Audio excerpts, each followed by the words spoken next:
என கேட்கிற தேவனுடைய பிள்ளைகளே, இந்த கானான் தேசம் எப்படி இருக்கும்? இது வாழ்வதற்கு நல்ல தேசமா?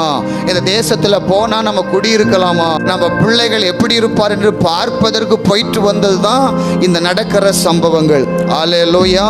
பார்த்துட்டு வந்த பிறகு ஒரு கூட்ட மக்கள் அந்த போன தேசத்தை குறித்து பயமுறுத்துகிறார்கள்.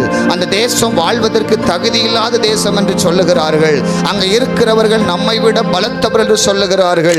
ஆனால் மோசேயை பார்த்து காலேப்பு சொல்லுகிறார், இல்லை இல்லை, அவர்களை நாம் எளிதாக ஜெயித்து விடலாம். சொல்லுங்க பார்க்கலாம்.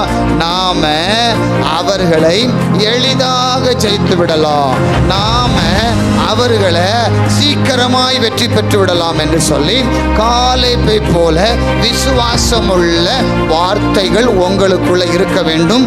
அப்படியானால் விசுவாசத்தின் ஆவி உங்களுக்குள்ள நிலைத்திருக்க வேண்டும்.